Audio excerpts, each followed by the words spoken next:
Mukunda Jewelers, first ever factory outlet opening soon in Jubilee Hills.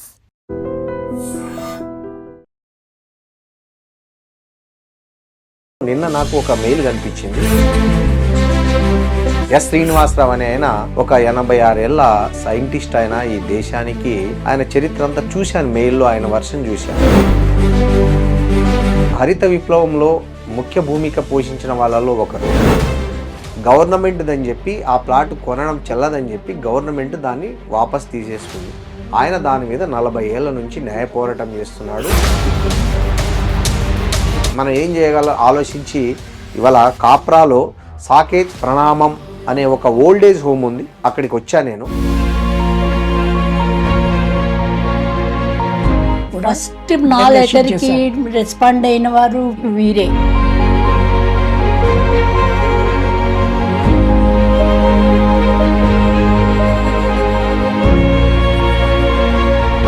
ఏంటండి మీ problem, టూకీగా చెప్పండి. అసలు ఏంటి మీ పోరాటం దేని మీద? ఫ్లాట్ ఇవ్వమని హైకోర్టు ద్వారా నేను అప్లికేషన్ పెట్టుకుంటే నాకు ఎలాంటి ఇచ్చారంటే అది కేవలం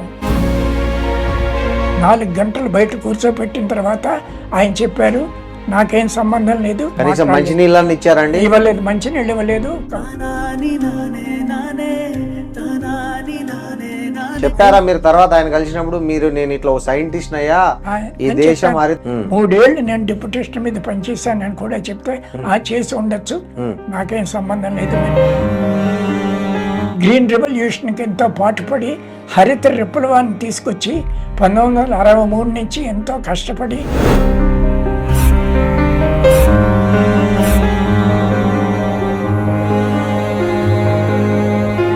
అలాంటి వాడిని నేను కేవలం 208 గజాల కోసం 41 సంవత్సరాలు పాటుపడ్డాను.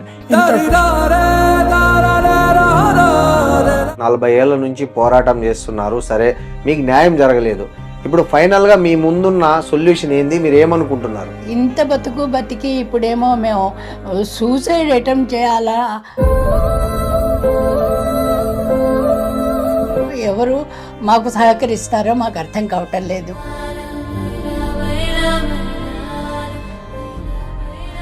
మీకు అనిపించింది ఎప్పుడన్నా ఇట్లాంటి వాళ్ళ కోసమా మేము ఇంత త్యాగం చేసిందని? కిలో యాపిల్ పళ్ళు తెస్తే కూడా ఒక్క పండు తీసుకుని మీ పిల్లలకే ఇచ్చుకోండి అని ఇచ్చేసేవారు. పెద్దగా కష్టాలంటూ ఏం లేవు, కానీ ఈ పోరాటమే 40 ఏళ్ల నుంచి పోరాడుతున్నారు. ఆయనకా ఓపిక లేదు. మేము ఎలాగోలా బతుకుతామంటే ఆయన పట్టుదల ఎక్కువ అండి ఆయనకి. నా కష్టార్జితం ఎందుకలా వదిలేయాలి? మీకు ఏమన్నా అవార్డులు గుర్తింపు వచ్చాయా ప్రభుత్వం నుంచి, కేంద్ర ప్రభుత్వం నుంచి కానీ? ఆల్ ఇండియా కాంపిటీషన్లో 3 నేషనల్ అవార్డ్స్ నా బుక్స్కి వచ్చాయి. ఏం చెప్తారు మేడం? సార్కి ఏమైనా సలహా ఇస్తారా? వదిలేసుకుందామండి అంటాను. ఇంకా ఎన్ని రోజులు, మహా అయితే 1-2 ఏళ్ళు బతుకుతాం. ఇండియాలోకి ఫస్ట్ డ్రిప్ ఇరిగేషన్ తెచ్చిన వాళ్ళు మీరు ఒకరు. It has been constituted by ministry of water resources. అవునవును. దేశానికి ఇంత సేవ చేశారు, మాకే బాధ అనిపిస్తుంది.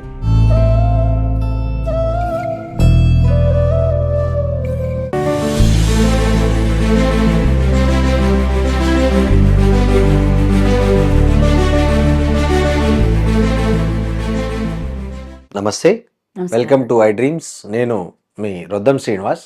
మీడియాకు రోజు చాలా మెయిల్స్ వస్తుంటాయి, చాలా సమస్యల మీద మెయిల్స్ రాస్తుంటారు. అలా నేను నా రోజువారీ వృత్తిలో భాగంగా నేను ఆఫీస్కి వెళ్ళగానే ఫస్ట్ నా మెయిల్ ఓపెన్ చేసుకొని ఆ రోజు ఏమైనా మెయిల్స్ వచ్చాయని చూస్తుంటా. వాటిలో మనం పరిష్కరించదగినవి ఏమైనా ఉన్నాయా, మనం అడ్రస్ చేయదలసినవి ఏమైనా ఉన్నాయని కూడా నేను చూస్తా. ఎక్కడెక్కడో వస్తాయి, రాజమండ్రి లేకపోతే బెంగళూరు, అట్లా మనమున్న ప్రాంతానికి, మనకు దగ్గరలో ఉన్న ప్రాంతానికి ఏమైనా వచ్చినాయా అని చూస్తున్న క్రమంలో నిన్న నాకు ఒక మెయిల్ కనిపించింది. ఎస్ శ్రీనివాసరావు అనే ఆయన ఒక 86 ఏళ్ల సైంటిస్ట్. ఆయన ఈ దేశానికి ఆయన చరిత్ర అంతా చూశాను, మెయిల్లో ఆయన వర్షన్ చూశా. సమస్య అయితే ల్యాండ్ ఇష్యూనే. కాబట్టి ఇవాళ రేపు ల్యాండ్ ఇష్యూలు అంటే అందరికీ చులకనైపోయింది. పోలీసులకి, అధికారులకి, తర్వాత కోర్టులకి, అందరికీ చులకనైపోయింది. ఎందుకంటే అన్నీ ఉన్నాయి ల్యాండ్ ఇష్యూలు. మెజారిటీ కేసెస్ ఈ దేశంలో ల్యాండ్ ఇష్యూస్ ఉన్నాయి కాబట్టి ఎవరు దాని మీద ఫోకస్ చేయరు. నేను కూడా ఆలోచించా, ఇది ఏదో ఇది దేశానికి సంబంధించింది కాదు, సమాజానికి సంబంధించింది కాదు, జస్ట్ ఒక చిన్న డిస్ప్యూటు, ల్యాండ్ ఇష్యూ. కానీ నాకు అందులో పాయింట్ ఏమనిపించిందంటే ఆయన నేపథ్యం ఏంటంటే ఆయన ఎస్ శ్రీనివాసరావు అనే వ్యక్తి ఈ దేశ హరిత విప్లవంలో ముఖ్య భూమిక పోషించిన వాళ్ళలో ఒకరు. ఆయన స్వామినాథన్తో కలిసి పనిచేసిన వాళ్ళు. ఈ దేశంలో ఈరోజు దేశ ప్రజలంతా తినే అన్నం మెతుకు మీద రాయదగిన అనేక మంది సైంటిస్టుల పేర్లలో ఆయన పేరు కూడా ఒకటి ఉండంత అనుభవము, గౌరవము, ఆ స్థాయిలో పనిచేసిన వ్యక్తి. అరే ఇలాంటి వ్యక్తి చేశాడు ఏందని ఆలోచిద్దామంటే, ఆయన ఎప్పుడో ఢిల్లీలో సీడ్స్ కార్పొరేషన్లో పనిచేస్తున్న టైంలో ఆయన హైదరాబాద్లో ఒక ప్లాట్ కొన్నారు. ఆ ప్లాటు గవర్నమెంట్దని చెప్పి, ఆ ప్లాట్ కొనడం చెల్లదని చెప్పి గవర్నమెంట్ దాన్ని వాపస్ తీసేసుకుంది. ఆయన దాని మీద 40 ఏళ్ల నుంచి న్యాయ పోరాటం చేస్తున్నాడు. హైకోర్టులు అయిపోయి సుప్రీంకోర్టు వరకు పోయాడు. సుప్రీంకోర్టు ఆయన క్లియర్గా డైరెక్షన్ ఇచ్చింది.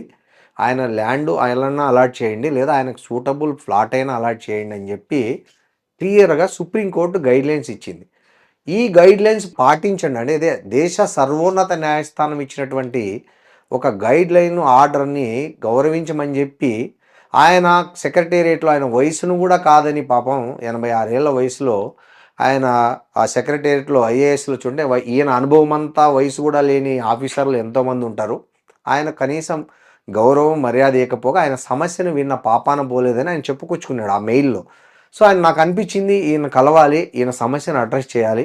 ఈయనకు ఒక మీడియాగా మనం ఏం చేయగల ఆలోచించి ఇవాళ కాప్రాలో సాకేత్ ప్రణామం అనే ఒక ఓల్డేజ్ హోమ్ ఉంది, అక్కడికి వచ్చా నేను.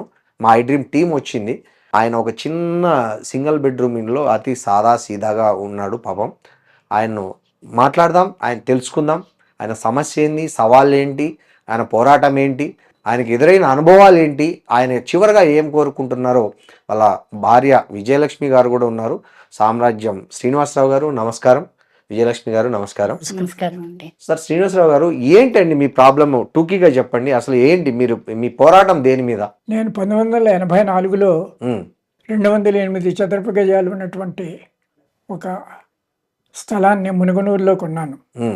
అది గవర్నమెంట్ స్థలం, అసైన్డ్ ల్యాండ్ అని చెప్పని నన్ను ఢిల్లీ నుంచి నేను రిటైర్ అయ్యి వచ్చిన తర్వాత నన్ను కట్టుకొనివ్వలేదు. కానీ అక్కడ చాలామంది ఆల్రెడీ కట్టుకున్నారు.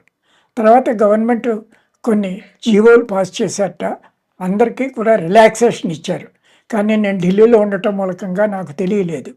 ఇప్పుడు నన్ను కట్టుకొనివ్వలేదు. దాని మీద నేను మొట్టమొదట అమ్మిన వాళ్ళ మీద క్రిమినల్ కేసు వేశాను. కానీ అది గవర్నమెంట్ ల్యాండ్ కాదని ప్రూవ్ చేయలేకపోయారు. అంచేత ఆవిడ్ని నిర్దోషి కింద ఆవిడని విడుదల చేశారు. ఆ తర్వాత నేను ఆంధ్రప్రదేశ్ హైకోర్టులో రిట్ పిటిషన్ పడేశాను. రిట్ పిటిషన్ జరిగినంతసేపు అది కొన్నాళ్ళు తర్వాత తెలంగాణ హైకోర్టుకి బదిలీ అయింది. తెలంగాణ హైకోర్టులో నా ఫైల్ పోయిందని చెప్పని, మిస్సింగ్ అని చెప్పారు.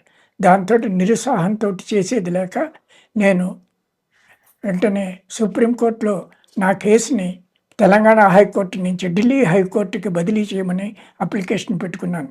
కానీ అప్పుడు తెలంగాణ గవర్నమెంట్ వాళ్ళ అడ్వకేట్లు అక్కడికి వచ్చి ఆల్రెడీ 4 కేసులు పెండింగ్లో ఉన్నాయి సేమ్ ఇష్యూ మీద, అంచేత మీరు దీన్ని ఇక్కడ పరిష్కరించలేరు అని చెప్పాను. 4 క్లబ్ చేయండి. అప్పుడు ఈ 4 కేసులని కూడా క్లబ్ చేసి తక్షణం వెంటనే దీన్ని పరిష్కరించవలసిందిగా తెలంగాణ హైకోర్టును కోరారు సుప్రీంకోర్టు. అదే సమయంలో నాకు ముఖ్యంగా ఏదైనా ఫ్లాట్ కనుక అప్లై చేసుకుంటే ఫ్లాట్ ఇవ్వవలసిందిగా అందులో ఆర్డర్ ఇచ్చారు. నేను ఫ్లాట్ ఇవ్వమని హైకోర్టు ద్వారా నేను అప్లికేషన్ పెట్టుకుంటే నాకు ఎలాంటి ఇచ్చారంటే అది కేవలం ఎందుకు పనికిరానటువంటి ఫ్లాటు ఎక్కడో దూరంగా ఇచ్చారు. ఎక్కడ ఇచ్చారు? మైళ్ళ దూరంలో ఉన్నటువంటి ఊర్లో ఒక దాంట్లో ఇచ్చారు. అది అక్కడికి వెళ్ళి చూస్తే తలుపులు విరిగిపోయి ఉన్నాయి, చుట్టుపక్కల ఏం లేదో ఒక ఎడారిలాగా ఉంది. స్లమ్ డెవలపర్స్ కి ఇచ్చినటువంటి ఫ్లాట్ డబుల్ బెడ్రూమ్ లాంటి ఇల్లా? డబుల్ బెడ్రూమ్ స్లమ్ పేదలకు ఇస్తారే, పేదోళ్ళకి ఇస్తారు చూడు, ఇందిరమ్మ ఇల్లు లాంటివి, అట్లాంటిది ఇచ్చారు మీకు? అట్లాంటిది ఇచ్చారు. అప్పుడు నేను వెంటనే మళ్ళా నేను సుప్రీంకోర్టుకి వెళ్ళి విన్నవించుకుంటే సుప్రీంకోర్టు ఆయన యొక్క హోదాను బట్టి, ఆయన యొక్క పరపతిని బట్టి, ఆయన యొక్క ఎడ్యుకేషనల్ క్వాలిఫికేషన్ బట్టి ఆయన మెక్సికోలో ఇంటర్నేషనల్ వీట్ అండ్ మేజర్స్ ఇన్స్టిట్యూట్లో పనిచేశారు. అలాంటి వ్యక్తికి అలాంటిది కాదు, ఆయనకి హోదాకి తగ్గట్టుగా మంచిది రాజీవ్ సుగ్రా కార్పొరేషన్లో ఇవ్వాల్సిందిగా చెప్పారు కూడా సుప్రీంకోర్టు. అయినప్పటికీ వినిపించుకోలేదు. ఇది ఇలా ఉంటుండగా కేసు ఎన్నాళ్ళు నడిచింది. సుప్రీంకోర్టు 5 బెంచీలు, ప్రత్యేకమైన బెంచులు 5 బెంచీలు నొక్కి ఒక్కడించారు. ఆయనకి అకామిడేషన్ ఇవ్వండి, లేని ఆయనకి సరైన చోట ఎక్కడైనా ఆయన యొక్క ఆయనకి రిటర్న్ చేయండి, ఆయన స్థలాన్ని ఆయనకి దొరకలేక ఎవరైనా ఆక్రమించుకొని ఉంటే చేసి ఉంటే ఆయనకి మంచి చోట సూటబుల్ సైట్ అలాట్ చేయమని సుప్రీంకోర్టు చెప్పింది. దానికి తగ్గట్లుగా కలెక్టర్ సి నారాయణ రెడ్డి గారు ఒక అఫిడవిట్ సుప్రీంకోర్టుకి చెప్పారు. తప్పకుండా మేము అలాగే చేస్తాం సుప్రీంకోర్టు ఆర్డర్ ప్రకారం అని ఆయన అఫిడవిట్, నోటరైజ్డ్ అఫిడవిట్ సుప్రీంకోర్టుకి సమర్పించారు. కానీ ఆయన ఆ తర్వాత అఫిడవిట్లో చెప్పారు, నేను చీఫ్ ల్యాండ్ కమిషనర్ అడ్మినిస్ట్రేషన్కి రాశాను అని కూడా తెలియపరిచారు సుప్రీంకోర్టుకి. కానీ మేము చీఫ్ ల్యాండ్ కమిషనర్ దగ్గరికి వెళ్ళినప్పుడు వాళ్ళు చెప్పారు, ఇక్కడ ఆయన కూర్చోరు, ఆయన 2 పోస్టులు ఆయన దగ్గర ఉన్నాయి, ఆయన ప్రిన్సిపల్ సెక్రటరీ రెవెన్యూ అని ఆయన పేరు డిఎస్ లోకేష్ అని చెప్పారు. ఆయన దగ్గరికి వెళ్ళాం. 4 గంటలు బయట కూర్చోబెట్టిన తర్వాత ఆయన చెప్పారు, నాకేం సంబంధం లేదు, మీరు మళ్ళీ కలెక్టర్ దగ్గరికే పొండి అని చెప్పి మమ్మల్ని పంపించేశారు. సార్ 4 గంటలు మిమ్మల్ని వెయిట్ చేయించాడు అంటే చూసి వెయిట్ చేయించాడా, చూడకుండా వెయిట్ చేయించాడు? ఏదో మీటింగ్ లో ఉన్నాడని చెప్పి అన్నారు లోపల. కానీ 4 గంటలకు మేము లోపలికి వెళ్ళిన తర్వాత మమ్మల్ని ఏ విధంగానూ కూడా సరైన మంచినీళ్ళని ఇచ్చారండి? ఇవ్వలేదు, మంచినీళ్ళు ఇవ్వలేదు, కప్పు టీ కూడా ఇవ్వలేదు. మేము ఇక్కడి నుంచి ఆటోలో బయలుదేరి అంత దూరం 30 కిలోమీటర్లు సెక్రటేరియట్కి వెళ్తే లోపలేమో ఏవో వాళ్ళకి వెహికల్స్ ఉన్నాయి తీసుకెళ్ళడానికి, అది లేదు, ఎండలో నడవాల్సి వచ్చింది. లోపలికి వెళ్తే కనీసం మంచినీళ్ళు కూడా వాళ్ళు ఇవ్వలేదు. అదే పరిస్థితి. చెప్పారా మీరు తర్వాత ఆయన కలిసినప్పుడు, నేను ఇట్లా సైంటిస్ట్ అయ్యా, ఈ దేశం నేను officer and special duty deputation మీద గవర్నమెంట్ ఆఫ్ ఇండియాలో 3 ఏళ్ళు పనిచేశాను, క్వాలిటీ కంట్రోల్ అండ్ టెక్నికల్. 3 ఏళ్ళు నేను డిప్యుటేషన్ మీద పనిచేశానని కూడా చెప్తే చేసి ఉండొచ్చు, నాకేం సంబంధం లేదు, మీరు కలెక్టర్ దగ్గరికి వెళ్ళిపోండి అని నిష్కర్షగా చెప్పాడు ఆయన. ఆ తర్వాత వాళ్ళ పేషీకి ఎన్ని ఉత్తరాలు రాసినప్పటికీ కూడా వాళ్ళు ఏ విధంగానూ పట్టించుకోలేదు. ఆఖరికి పేషీలో ఒక మాధవరావు అని ఉన్నాడు, ఆయన చెప్పాడు, అదే మేము సెక్రటేరియట్లో కన్సర్న్ సెక్షన్కి పంపించేసామన్నారు. ఏ సెక్షన్ అండి, ఆ సెక్షన్ హెడ్ ఎవరండి అని అడిగితే కూడా చెప్పలేదు. ఎన్ని ఉత్తరాలు, ఎన్ని ఫోన్ కాల్స్ చేసినా దేనికి రెస్పాన్స్ లేదు. ఇప్పుడు అక్కడే పడి అక్కడ దుమ్ము పట్టు ఉంది మా ఫైలు. అందుకని కేవలం రేవంత్ రెడ్డి గారికి కూడా నేను ఎంతో హృదయపూర్వకంగా నేను ఉత్తరం రాశాను, అయినప్పటికీ కూడా దానికి రెస్పాన్స్ లేదు. ఆయన ఓఎస్డీకి లెటర్ రాశాను, రెస్పాన్స్ లేదు. పొంగులేటి శ్రీనివాసరెడ్డికి రెవెన్యూ మినిస్టర్, ఆయనకి రాశాను, ఆయన దగ్గర నుంచి రిప్లై లేదు. గవర్నర్కి రాశాను, రాజ్భవన్కి, లెటర్కి రిప్లై లేదు. ప్రెసిడెంట్కి రాశాను, ఇండియన్ ప్రెసిడెంట్, రిప్లై లేదు. ఎవరికి రాసినప్పటికీ ఎక్కడి నుంచి కూడా రిప్లైలు రావటం లేదు. తర్వాత చీఫ్ సెక్రటరీకి రాశాను 2-3 ఉత్తరాలు, రామకృష్ణారావుకి, అసలు ఎకనాలజ్మెంటే లేదు. ఈ విధంగా ఉంది.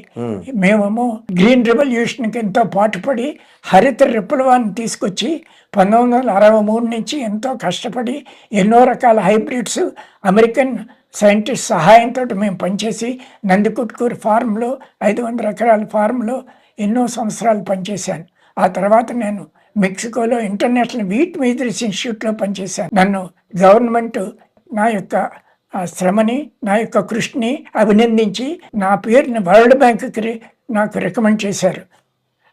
Ministry of finance and ministry of agriculture experts కూర్చొని నా పేరుని వరల్డ్ బ్యాంక్ కూడా రికమెండ్ చేశారు. నన్ను ఆస్ట్రేలియాకి పంపించారు. ఆస్ట్రేలియాలో నేను improvement of certification and new varieties దాని మీద ఎంతో ట్రైనింగ్ పొంది వచ్చాను. ఇండోనేషియాలో ట్రైనింగ్ అయి వచ్చాను. నేను దేశంలోనే పెద్దదైన క్వాలిటీ కంట్రోల్ ల్యాబొరేటరీకి హెడ్ కింద ఐఆర్ఐ కాంప్లెక్స్లో పనిచేశాను. Quality control laboratory national seeds corporation regional manager కింద కలకటాలో పనిచేశాను. చెన్నైలో పనిచేశాను. చెన్నైలో పనిచేసినప్పుడు ఎక్కడ కూడా కరప్షన్ లేకుండా, కరప్షన్ జరగకుండా రైతులకి అందరికీ కూడా వాళ్ళ సర్టిఫైడ్ సీట్స్ ప్రొక్యూర్మెంట్లో వాళ్ళకి రావాల్సిన సుంకాలను పంపించడానికి ప్రత్యేక ఏర్పాట్లు చేశాను. కోవా ఎక్స్ప్రెస్లో ప్రతిరోజు కోయంబత్తూరుకి మనిషిని పంపించి చెక్కులు అక్కడే వాళ్ళ ఇళ్ల దగ్గర అందజేశాను. అలాగే వీట్ తర్వాత లార్జెస్ట్ ఎక్స్పోర్ట్ నేను హ్యాండిల్ చేశాను మెడ్రాస్ హార్బర్ నుంచి కాంబోడియాకి, వాటాన్ కాంబోడియాకి, కంపుచియా అన్నారు అప్పుడు, తర్వాత కాంబోడియా అని మళ్ళీ పేరు మార్చుకున్నారు, కంపుచియాకి పంపించాను. Largest export. అప్పుడు రోజుకి 18 గంటలు పనిచేశాను. నా కృషిని మెచ్చుకొని వరల్డ్ ఫుడ్ ప్రోగ్రామ్ వాళ్ళు సర్టిఫికేట్ కూడా ఇచ్చారు, వరల్డ్ ఫుడ్ ప్రోగ్రామ్. అలాంటి వాడిని నేను కేవలం 208 గజాల కోసం 41 సంవత్సరాలు పాటుపడ్డాను. ఎంతో కృషి చేశాను. ఇన్ని చోట్ల Andhra Pradesh high court, Telangana high court, criminal court Hayathnagar ఇన్ని చోట్ల చేసిన తర్వాత కూడా మానవ హక్కులకి ఏపీహెచ్ఆర్సీ దగ్గర కూడా వెళ్ళాను. వాళ్ళు అన్నారు, ఇది సివిల్ డిస్ప్యూటు, మీరు కేవలం రిట్ పిటిషన్ హైకోర్టులో వేసుకోవాలి కానీ మా దగ్గర కాదని 3 సంవత్సరాల తర్వాత చెప్పారు. అస్తమానం నేను ఢిల్లీ దగ్గర నుంచి వచ్చి ఈ విషయంలో ఎంతో డబ్బు ఎంతో ఖర్చు చేసి ఎన్ని విధాలు శ్రమపడ్డాను. నేను హార్ట్ పేషెంట్ని, 3 స్టంట్లు పడ్డాయి నాకు అప్పుడే. నేను ఆఖరి రోజుల్లో ఉన్నాను. అయినప్పటికీ కూడా నా మీద దయదలచకుండా లోకేష్ ప్రిన్సిపల్ సెక్రటరీ రెవెన్యూ మమ్మల్ని ఈ విధంగా అమర్యాద చేసి బయటకు పంపించేశాడు. మీరు ప్రవేశపెట్టిన హరిత విప్లవంలో మీరు ఆయన సోమనాథన్ గారితో కలిసి పనిచేశారా? మీరు ఏ వంగడాలు కనిపెట్టిన దాంట్లో మీ పాత్ర ఉంది దేశంలో? మేము వంగడాలు కనిపెట్టింది అయ్యారే వాళ్ళు. ఆ వంగడాలని మేము కృషి చేసి వాటిని మల్టిప్లై చేసేవాళ్ళం. బ్రీడర్ సీడ్ ని, ఫౌండేషన్ సీడ్ ని మల్టిప్లై చేసి, ఆ మల్టిప్లై చేసిన దాన్ని మళ్ళీ సర్టిఫైడ్ సీడ్ చేసి అది రైతులకు పంపించేవాళ్ళం అనమాట. రైతులకు అమ్మేవాళ్ళం మా డీలర్ నెట్వర్క్ తోటి, ఈ నేషనల్ సీడ్స్ కార్పొరేషన్. అది కొన్నాళ్ళు మోనోపోలి కింద నేషనల్ సీడ్స్ కార్పొరేషన్ పనిచేసిన రోజుల్లో నేను రీజనల్ మేనేజర్ కింద నార్త్ ఈస్ట్ లో అన్ని స్టేట్స్. ఫస్ట్ మీరు ఆ సీడ్ డెవలప్ చేయక ముందు ఇండియాలో పరిస్థితి ఏంటి అసలు? మామూలుగా కొత్త వంగడాలు ముఖ్యంగా హైబ్రిడ్స్ ఇండియాలో తయారయ్యేవి కాదు. అవన్నీ కూడా అమెరికన్ పేరెంట్స్ అన్ని కూడా తీసుకొచ్చి అమెరికన్ పేరెంట్స్ ని మేజు, స్వర్గము, బాజ్రా అమెరికన్ శాస్త్రవేత్తలు మా నేషనల్ సీడ్స్ కార్పొరేషన్ లో పనిచేశారు. కానీ తర్వాత 1971లో ఎప్పుడైతే బంగ్లాదేశ్ వార్ వచ్చినప్పుడు అప్పటి prime minister Indira Gandhi within 24 hours ఈ అమెరికన్ సైంటిస్ట్ అంతా కూడా అమెరికాకి వెళ్ళిపోవాలని చెప్పడంతో మా కార్పొరేషన్లో పనిచేసే అమెరికన్ సైంటిస్ట్ అందరూ వెనక్కి వెళ్ళిపోయారు. లేకపోతే యుఎస్ఐడ్, రాక్ఫెల్లర్ ఫౌండేషన్ వాళ్ళతోటి మా భుజాలతోటి వాళ్ళు చేతులు వేసి చక్కగా మాతో పాటు మా ఫార్మ్స్లో పనిచేసేవాళ్ళు. వాళ్ళు కాదు, రైతుల జీవితాల్లో ఎంతో మార్పు వచ్చింది మీరు చేసిన వంగడాలు. అంతకుముందు ఎంత ఉండేది ఎకరాకు ఈల్డ్? కార్పొరేషన్ స్థాపించినప్పుడే మేము జాయిన్ అవటంతో అందులో మా యొక్క ప్రధాన భూమికి ఉంది. నేను అంతకుముందు సెంట్రల్ టొబాకో రీసెర్చ్ ఇన్స్టిట్యూట్ రాజమండ్రిలో 4 సంవత్సరాలు scheme for production distribution of pure seeds and మీకు ఏమైనా అవార్డులు గుర్తింపు వచ్చాయా ప్రభుత్వం నుంచి, కేంద్ర ప్రభుత్వం నుంచి? కానీ నేను ఎంకరేజ్మెంట్ ఆఫ్ పాపులర్ లిటరేచర్ అని లిటరేచర్ ఆల్ ఇండియా కాంపిటీషన్లో 3 నేషనల్ అవార్డ్స్ నా బుక్స్కి వచ్చాయి. ఏం బుక్స్ రాశారు మీరు? ఆ బుక్స్ ఒకటి సుందర మందిరం, ఇంకోటి ఆపద్ బాంధవులు, ఇంకోటి అజ్ఞానం విజ్ఞానం. ఈ 3 పుస్తకాలకి కూడా వచ్చాయి. తర్వాత ఒక పుస్తకం ఆపద్ బాంధవులు అనేది ఇంగ్లీష్ లో కూడా ట్రాన్స్లేట్ అయ్యి among the praise winnowing books 5 books have been given additional prizes by Government of India, and my book ఆపద్ బాంధవులు was one among those 5 books which was declared for an additional award. Drip irrigation మీద వాటి మీద కూడా ఏ book రాశారు? Drip irrigation మీద నేను కో-ఆథర్ని, ఆ తర్వాత technical consultant కింద ఉన్నాను అన్నమాట. అందులో డ్రిప్ ఇరిగేషన్ ఫస్ట్ ఇండియాలోకి ఫస్ట్ డ్రిప్ ఇరిగేషన్ తెచ్చిన వాళ్ళు మీరు ఒకరు. It has been constituted by ministry of water resources, inside Indian national committee on irrigation drainage. అందులో టెక్నికల్ కన్సల్టెంట్ కింద అగ్రికల్చర్ తరఫున నేనే పనిచేశాను. ఓకే, సో రైతులకు డ్రిప్ ఇరిగేషన్ ప్రవేశపెట్టడంలో కూడా మీ పాత్ర ఉంది భారతదేశంలో. రేవంత్ రెడ్డి గారికి నేను ఉత్తరం రాశాను, కానీ వాళ్ళ ఓఎస్డీకి కూడా రాశాను. దయతలిచి వెంటనే నాకు Rajiv Sughra corporation బండ్లగూడలో 3 BHK flat ఇవ్వమని చెప్పని రాశాను. రాస్తే దానికి సమాధానం లేదు. అంతకుముందు ఎప్పుడైతే 5 బెంచులు సుప్రీంకోర్టు ఇచ్చినప్పటికీ కూడా ఫస్ట్ నా లెటర్కి రెస్పాండ్ అయిన వారు మీరే. మీడియాలో మీరే మొట్టమొదటిసారి రెస్పాండ్ అయ్యారు. ఎన్ని అన్ని పేపర్లకి, హిందూకి, టైమ్స్ ఆఫ్ ఇండియాకి, డక్కన్ క్రానికల్కి, ఈనాడుకి, ఆంధ్రజ్యోతికి ఉత్తరాలు రాశాను, అన్నీ పంపించాను, ప్రెస్ రిలీజెస్ పంపించాను. ఎక్కడా కూడా అది పబ్లికేషన్కి నోచుకోలేదు. మీరు మాత్రం వచ్చారు, చేశారు, చాలా సంతోషం. ఇప్పుడు మీకు ఇంత చేశారు, ఇంతమందికి కలిశారు, 40 ఏళ్ళ నుంచి పోరాటం చేస్తున్నారు, సరే మీకు న్యాయం జరగలేదు. ఇప్పుడు ఫైనల్గా మీ ముందున్న సొల్యూషన్ ఏంది, మీరు ఏమనుకుంటున్నారు? ఇమ్మీడియట్గా రేవంత్ రెడ్డి గారు 15 రోజులు లోపుగా సుప్రీంకోర్టు ఆర్డర్ని ఇంప్లిమెంట్ చేయవలసిందిగా కోరుతున్నాను.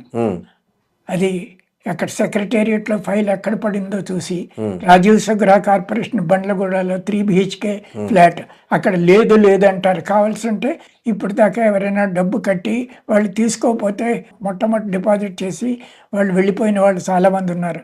అలాంటి ఫ్లాట్ ఏదైనా ఉంటే 3 BHK ఫ్లాట్ మాకు ఇప్పించవలసింది కోరుతున్నాను. కానీ ఏదో ఇదివరకు ఇచ్చినట్టుగా నాకు ఆ ఇందిరమ్మ గృహాలు అవి మాకు పనికిరాదు, అక్కడ మేము ఉండలేము కూడా. సపోజ్ ఇప్పుడు మీకు ఇవన్నీ జరగలేదు, మీరేంటి, వాట్ నెక్స్ట్? మీరే చెప్పాలి, ఇంకేం చేయగలం మేము. అంటే ఇప్పుడు దేశ సర్వోన్నత న్యాయస్థానాన్ని కూడా పట్టించు 4 సార్లు తిరిగారు, మీ వయసు, మీ అనుభవము అన్ని చెప్పుకున్నా కూడా ఎవరు కనికరించట్లే. 5 సుప్రీంకోర్టు బెంచ్లు ఇచ్చింది, ఖాతరు చేయని తెలంగాణ గవర్నమెంట్ నాకు అర్థం కాదు. అన్ని గవర్నమెంట్లు అట్లే ఉన్నాయిలేండి, ఈ గవర్నమెంట్ ఆ గవర్నమెంట్ అని. న్యాయ వ్యవస్థ అంటే లెక్కలేదు, ఏ వ్యవస్థ అన్నా లెక్కలేదు. ఓన్లీ కొన్ని ఉంటాయి ఫోర్సెస్, వాళ్ళ పనులు మాత్రమే జరిగే ఒక దేశ పరిపాలన ఇప్పుడు చూస్తున్నాము, దేశ ప్రజలు చూస్తున్నారు. సో దాంట్లో ఇది కొత్త ఏం కాదు, ఇది ఒకదాన్నే చెప్పాల్సిన పని. ఒక బెంచ్ 3 జడ్జిలు కూర్చొచ్చారు. మరి మీరు కంటెంప్ట్ ఆఫ్ కోర్ట్ ఎందుకు వేయలేదు ఇన్నిసార్లు? మీరు నాకు ఓపిక లేదు మళ్ళీ ఢిల్లీ వెళ్ళి కంటెంప్ట్ ఆఫ్ కోర్ట్ వేయడానికి, కంటెంప్ట్ ఆఫ్ ఆర్డర్ వేయడానికి వెళ్ళలేదు. నేను ఇన్నాళ్ళు పార్టీ ఇన్ పర్సన్ హెల్త్ సహకరించట్లేదు. ఇప్పుడు మీరు ఇక్కడ ఇద్దరే ఉంటున్నారు, మీ పనులు మీరే చేసుకుంటున్నారు, మీకు ఎవరు మెయిడ్ కూడా లేరు, మీ పని. మేము తిండి మాత్రం కింద క్యాంటీన్ లో తినేస్తామండి, వంట అది చేసుకోవాల్సిన పని ఉండదు. ఓల్డ్ ఏజ్ హోమ్ కాబట్టి కింద తిండి వాళ్ళే చేస్తారు, తిని మళ్ళీ వచ్చి రెస్ట్ తీసుకుంటారు, అంతే. ఇది మీకు. సో ఇప్పుడు ఏం చేయదలుచుకున్నారు మీ సమస్య సాల్వ్ కాకపోతే? నా విషయాన్ని ముఖ్యంగా హైలైట్ చేయమని న్యూస్ పేపర్స్ వాళ్ళని, టీవీ ఛానల్స్ వాళ్ళని నేను ప్రార్థిస్తున్నాను. ఏదైనా న్యూస్ పేపర్స్ అవి మీరు చెప్పండి మేడం, ఏం చేద్దాం అనుకుంటున్నారు? మీరు కూడా చూసి ఉంటారు, మీరు ఇంత బతికి ఇప్పుడేమో మేము సూసైడ్ అటెంప్ట్ చేయాలా అన్నంత బాధగా ఉంది. కానీ ఏం చేయగలమో, ఎవరు మాకు సహకరిస్తారో మాకు అర్థం కావటం లేదు. మేమేమో ఇద్దరం కలిసి సూసైడ్ చేసుకోవడానికి ప్రెసిడెంట్ పర్మిషన్ అడుగుదామని అనుకుంటున్నాం. మీకు అనిపించింది ఎప్పుడన్నా ఇట్లాంటి వాళ్ళ కోసమా మేము ఇంత త్యాగం చేసిందని? అవునండి, అప్పట్లో మాకు ఈయన ఎంత డబ్బులు ఎవరి దగ్గర తీసుకోవటం, లంచాలు అది అస్సలు లేదండి. ఎంత మంచి మనిషి అంటే, ఎవరైనా బోల్డ్ ఉద్యోగాలు ఇచ్చారండి. అంటే అఫీషియల్గా తనకి కింద బోల్డ్ మందికి 1 కిలో యాపిల్ పళ్ళు తెస్తే కూడా 1 పండు తీసుకుని మీ పిల్లలకే ఇచ్చుకోండి అని ఇచ్చేసేవారు. అంత నిజాయితీ పనులు. ఆ నిజాయితీకి ఏం గౌరవం దక్కిందని మీ బాధ. మీ లైఫ్ లో ఏమన్నా కష్టాలు వచ్చాయా? ఇదే పెద్ద కష్టమా? కష్టాలంటూ ఏం లేవండి. 2 పిల్లలు ఏవో దేవుడి దయ వల్ల వాళ్ళు, మేము అక్కడ గవర్నమెంట్ స్కూల్లోనే చదివించాము, కాన్వెంట్లోకి ఇంట్లో ఏం చదివించలేదు. 2 పిల్లలు బాగానే చదువుకున్నారు, వాళ్ళ బతుకులు హాయిగా ఉన్నాయి. పెద్దగా కష్టాలంటూ ఏం లేవు. కానీ ఈ పోరాటమే 40 ఏళ్ల నుంచి పోరాడుతున్నారు. ఆయనకా ఓపిక లేదు, ఆయన గురించే బాధపడతాను. ఏమనిపిస్తుంది ఆయన అట్లా చిన్న చూపు చూసినప్పుడు, బయటికి వెళ్ళినప్పుడు? మీకు ఆయన పక్కనే ఉంటారు కదా మీరు. కోర్టు కూడా తిరిగేది, మా ఆయనతో పాటే తిరుగుతాను. కానీ నేను యాజ్ ఏ హౌస్ వైఫ్ నేను ఆయన బాధపడుతుంటే చూడలేక నేను బాధపడతాను. కానీ వదిలేయండి, అలాగే మనం ఎలాగోలా బతుకుతామంటే ఆయన పట్టుదల ఎక్కువ అండి ఆయనకి. నేను నా కష్టార్జితం ఎందుకు అలా వదిలేయాలి అంటారు. నిజమే కదా, పాపం ఆయన కష్టార్జితమే కదా అది. ఆయన ఉద్దరికి తీసుకునేది కాదు, ఏదో లంచాల రూపంలో తీసుకున్నది కాదు, అస్సలు పైసా తీసుకునేవారు కాదండి ఎవరి దగ్గర. గొప్ప విషయం అండి. ఆ కాలంలో అట్లా ఉన్నారండి అంత నిజాయితీ పనులు. ఈయన చేతి కింద అంటే మెడ్రాస్లో ఉన్నప్పుడు ఆ ఆఫీస్ స్టార్టెడ్ విత్ హిమ్. అందుకనే ఆ బోల్డ్ మంది ఎంప్లాయీస్ని పెట్టుకోవాల్సి వచ్చింది. ఎవరిని క్వాలిఫికేషన్ బట్టి వాడు సూటబుల్ అవునా కాదా చూసేవారు, అంతే కానీ వేరే మా కులమని కానీ మా చుట్టాలని కానీ ఎవరిని తీసుకోలేదు. వచ్చిన వాళ్ళు కృతజ్ఞతగా కనీసం 1 కిలో యాపిల్ పళ్ళు తెస్తే తీసుకొని ఇచ్చేవారు కాదు, నన్ను తీసుకొని ఇచ్చేవారు కాదు, ఆయన తీసుకునేవారు కాదు. అట్లాంటి వ్యక్తికి ఈరోజు 4 గంటలు 5 గంటలు బయట కూర్చోబెట్టి మంచినీళ్ళు కూడా ఇవ్వకపోవడం ఏంటండి, అసలు అన్యాయం కదా. అవునండి. ఏమనిపిస్తుందండి మీకు అప్పుడు?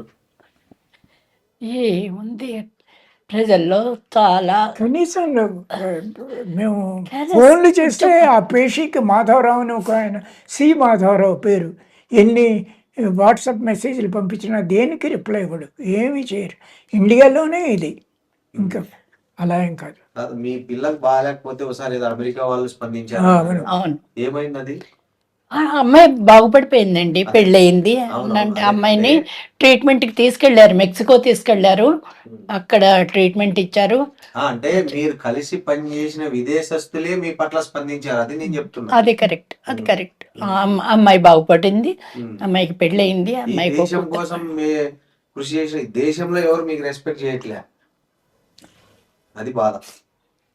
ఏం చెప్తారు మేడం, సార్కి ఏమైనా సలహా ఇస్తారా? ఆయన తిరగొద్దండి చెప్తాను, అంతకన్నా ఏం చేయను, వదిలేసుకుందామండి అంటాను.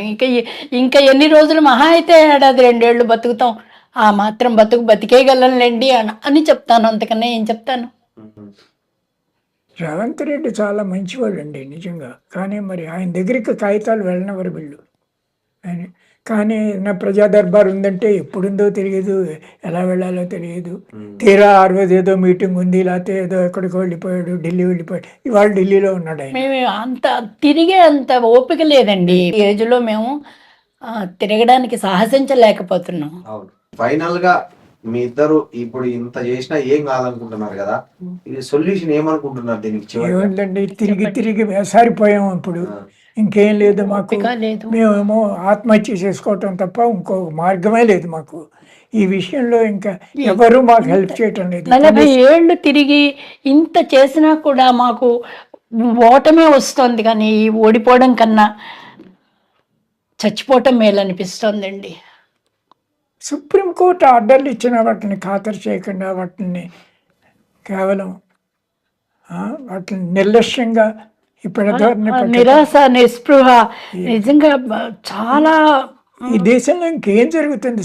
Highest court of the land 5 బెంచ్లు, సెపరేట్ బెంచ్లు ఇచ్చిన ఆర్డర్స్ని నిర్లక్ష్యం చేసిన ఈ ప్రభుత్వాన్ని నేను ఏమని ప్రశ్నించాలో అర్థం కావటం లేదు. అంటే అసలు సుప్రీంకోర్టు అంటే వాళ్ళకి లక్ష్యం లేదా? సూసైడ్ చేసుకుంటే ఏమొస్తుందిలేండి, ఇంకా కాకపోతే మీ ఓపిక పాపం చచ్చిపోయింది. ఈ వయసులో, ఇప్పుడు వయసులో ఉన్నోళ్ళే తిరగలేరు 4 సార్లు. మీ బాధ ఎవరు వినేవాళ్ళు లేరు, తీర్చేవాళ్ళు లేరు. ఈ వయసులో దేశానికి ఇంత సేవ చేశారు, మాకే బాధ అనిపిస్తుంది. చూద్దామండి, మీరు అన్నట్టు సూసైడ్ దయచేసి చేసుకోవద్దండి. మా తరఫు నుంచి మేము అదే చెప్తాము. మా ఛానల్ తరఫున మీ సమస్యను ప్రభుత్వం దృష్టికి తీసుకెళ్తాం, మా బాధ్యతగా. ఒక పరిష్కారం వస్తుందని మేము ఆశిస్తాం. నమస్కారం. నమస్తే.